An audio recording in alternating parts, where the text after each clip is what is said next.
Hi there, this is Abdul Jalil, and what I'm going to demonstrate here in this lesson is how you can copy and move worksheets in various ways. So let's dive in. A copy of a workbook or a worksheet can be done in various ways. If you have some data and simply want to copy them into an empty sheet, you can use keyboard shortcuts. For example, highlight the data from A1 to C10.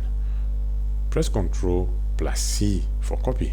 Go to a new sheet, click on cell A1 and press Ctrl plus V for paste.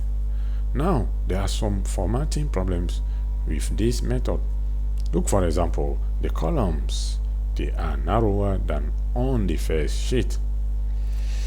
Another method is to copy the entire worksheet without the need to highlight the data. The technique is simple. Drag the sheet rightward and simultaneously hold down the Ctrl key.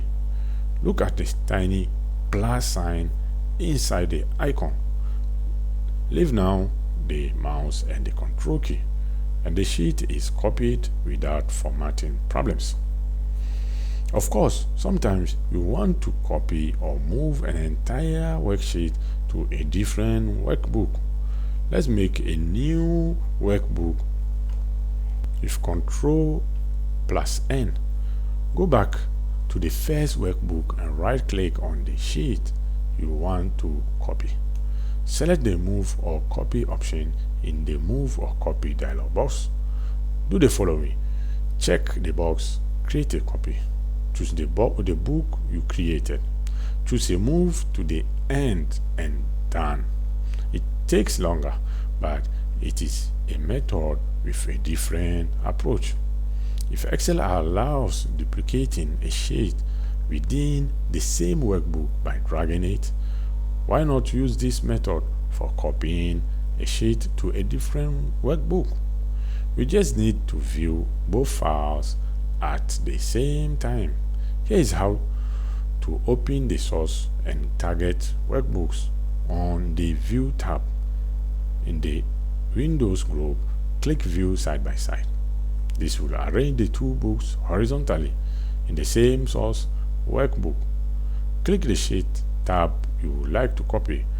Hold down the Ctrl key and drag the sheet to the target workbook. Incredible, isn't it?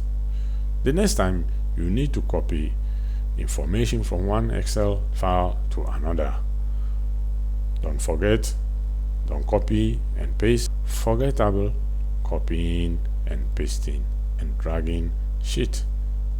Thanks for watching. See you in the next lesson.